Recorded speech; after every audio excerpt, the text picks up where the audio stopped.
Chapter 1. Priya. On the first day, they made her kneel. There, at the base of the Hirana, on soil laden with flowers, she lowered herself down. Her clothes were already filthy from her long journey. It didn't matter that the ground made her filthier. The Yaksa with her brother's face had told her to kneel, so she had. He bowed over her, leaves surrounded her. It was like being beneath the boughs of a great tree. "Priya," he said, "wait here." "Will you wait?" What else could she do? She had come here, hadn't she? If the Yaksa wanted her to kneel, she would. If they wanted her to walk again, walk and walk until her feet bled and she reached the edge of the world and beyond, then she would. What else could she do but obey? She was so impossibly tired. "Yes," she said thinly, "I will." The shadows of his leaves, points of cool darkness on her skin, rustled. They drifted away, leaving her in bare sunlight. She was alone now, in silence, but the green was a cry in her ears, the susurration of growing things, the sharp sap-bright crack of things rising from the soil, gasping for sunlight. All of Ahiranya under her knees, inside her, around her. Someone was approaching. She raised her head again, but this figure did not tower over her. This ghost was small, slight, no more than a boy. Silvery, flat eyes, soft petals flowering from his shoulders. Nandi. Her mouth shaped his name without her say-so. Her little temple brother. A memory struck her like a clear bell. Nandi laughing, cheeks dimpled. Nandi lying dead on the ground in a burning room. This Nandi smiled. Too many sharp teeth. She touched the ground beneath him. Green things were growing beneath his bare feet. The world at this angle was all vibrant soil and falling leaves the color of moonlight. He curled his toes and she heard the click of wood. "You're not Nandi," she said. "I am sorry." She bowed, or tried to bow, in the way she'd always done before the effigies of the Yaksa, with her forehead pressed to the ground and her hands beneath her. But her body had other ideas, and took the moment to collapse, mouth full of dirt. Hands on her upper arms, lifting her back to her knees, the Yaksa wearing Ashok's face was holding her up. "You're tired," Nandi said. "Come with us." "Where's Bhumika?" "Come with us," he said again. It was not a gentle urging any longer. It was an order. And because it was an order, her body obeyed. She rose until she was standing, walking. She followed the two Yaksa to the Hirana. There, in front of her, were familiar carvings, familiar stone, weathered and ancient. She felt an ache, a pang like homesickness or homecoming. Nandi touched a hand to the stone and it shifted, parting to open a way for them. The tunnel ahead was dark, but it called to her. She heard a song inside it. "My sapling." Into the darkness she went. She walked and walked, and the darkness opened, softened by blue light. And there before her were the deathless waters, and before it 3 more figures. Against the light behind them were faceless, fleshless, no more than shadows. A sudden fear gripped her heart like a fist. A Yaksa would step forward wearing Bhumika's face. Bhumika, hollowed out with flowering eyes and wooden smile. Bhumika, gone. Then one stepped forward, and it was Sanjana. It was better, terrible, but better, and when Sanjana told her to kneel again, Priya did so without complaint, with something almost like thankfulness. Elder Chandi and Elder Sentil followed, and for a brief moment Priya wondered wildly whether she had died. How could she be meeting the dead if she were still alive? "Priya," Sanjana said softly. She stepped behind Priya and took hold of her hair, her touch nearly tender. She gathered it up in her hands. "You're home." She felt Sanjana's fingertips move up to her scalp, 10 points of sharp touch, 10 seeds ready to take root. "Why am I here?" Priya asked. "Yaksa, ancient ones, why here, by the deathless waters?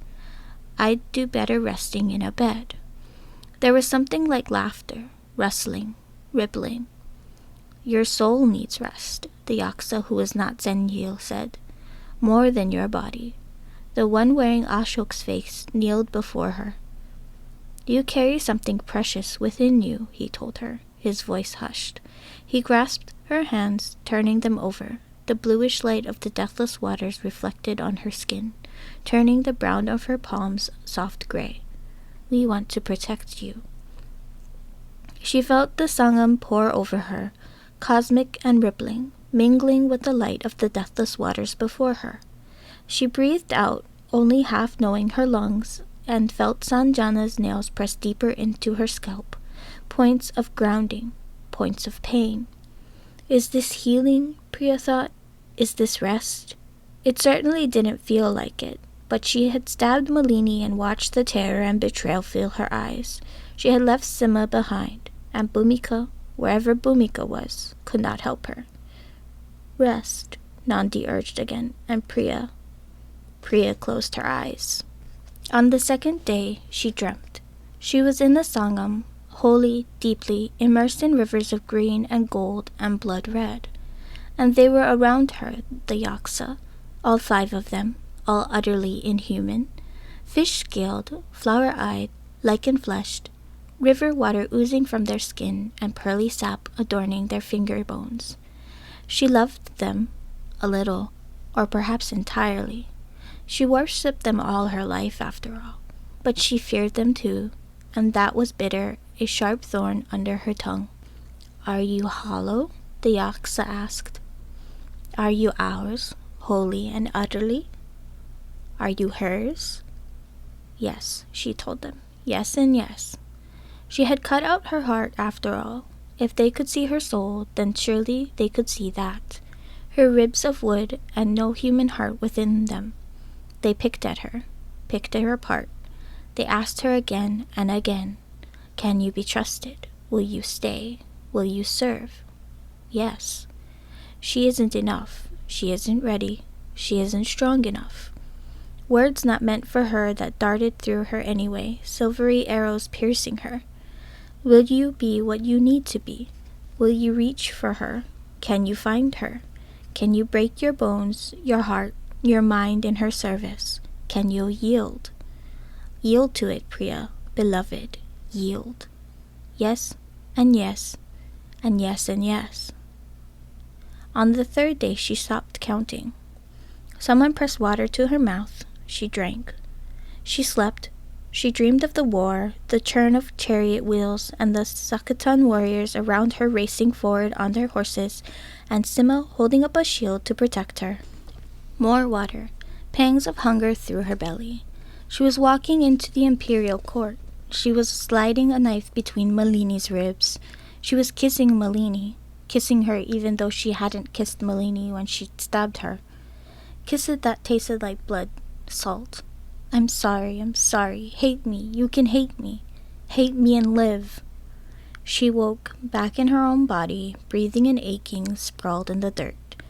There were flowers growing from her wrists, burrowing their heads into the soil. The Yaksa were still here. She could feel them, even before she caught sight of them, kneeling as she had kneeled, as if they were tending to her, worshipping her. She was dizzy with hunger. Her body hurt. Where is Bhumika? Her voice cracked. Where is my sister? Silence. Padma, then, Priya said, when no answer came. Where is she? She rose up on her elbows, dislodging growing things, feeling the soil under her thrum at her presence. I came back for my family, Priya went on. For my people. If you won't tell me about Bhumika, then at least tell me her child is safe. You think we would hurt a child? Not Ashok, asked. But there was something assessing in the fathomless liquid of his eyes, in the leaf-rustle rasp of his voice. I think I know what nature does, Priya replied slowly. And what were the Yaksa if not nature? And I know how I was raised, and I know what was asked of me. Do you think, Sanjana asked, that you have the right to ask? I am an elder, Priya said. I am thrice born. Who else can ask if not me? They said nothing, but the silence was weighty. There was a question inside it. It reminded her of her childhood, of her elders teaching her. They were waiting for her to fill the silence herself, to give a proper answer. That's what an elder should be, she went on, throat sore. The one who can ask, not just a worshipper. If I am wrong, Yaksa, then I am sorry. Elder Chandni, or the Yaksa who mimicked her, leaned forward. Her dark hair was shining with water. Your sister ran, Elder Chandni said, from her duties, from her purpose, in cowardice. Lie. Bhumika would never have run, but as ground down as Priya was, she knew better than to say it. Did you kill her for it? Priya asked. Her voice trembled. She couldn't help it. No, the Yaksa wearing Ashok's face said. His eyes were fixed on the distance, on nothing, and everything. We did not. Was that a lie too? She had not seen Bhumika in the Sangam in so long. She bowed to the earth again, flowers against her face, the smell of petrichor seeping against her lips. Yaksa, she said, I am only mortal. Let me go. You've seen enough of my soul. My body needs to rest too, to eat and to rest. And I need to find my sister. How long, the Yaksa asked, do you think you have been here? She turned her head looking at him, then through him, at the rivulets of shining blue water working their way down the stone wall. How long had the water run, bleeding like light in the same pattern, for the stone to scar as it had? I don't know, she said dully. If you were simply human, Senil murmured, you would be dead. She traced her lips with her tongue. It almost felt unnatural, tasting the salt of her skin, feeling the parched dryness of her mouth. Simply human. What was she meant to do with those words? She knew she wasn't simply human. But she was human enough to be thirsty. Her knees hurt, and for all they'd been picking her apart from the soul upward, every shadowy root and spirit thread of her, she was more than her soul in the Sangam. More than the sap under her skin. There was blood and flesh in her yet. You have my heart, said Priya. Maniara has my heart. And you've seen everything of me that matters. Let me leave here. Let me serve you properly. And what service must you provide to us? Elder Chandni prompted. A flash of memory, Malini's betrayed eyes, a thorn blade, the feel of blood and flesh. She knew what Malini would do. There's going to be a war, Priya said. The Parijattvipans, they'll come, and you will need me. I'll serve, just as the elders served in the Age of Flowers. She raised her head and saw that Chandni's mouth shaped a slow smile. Let me out, Yaksa, Priya said, so I can do the work you need from me. She almost asked again, but she bit down on her tongue instead. Begging wouldn't get her anywhere. The Yaksa would not respond to pleading. She'd learned a little more about them in the time they had spent rummaging through her skin. She waited. Waited. Resting has fashioned something useful out of you, Chandni said indulgently. Go then, Elder Priya. Tend to your flesh, and then we will prepare for our war.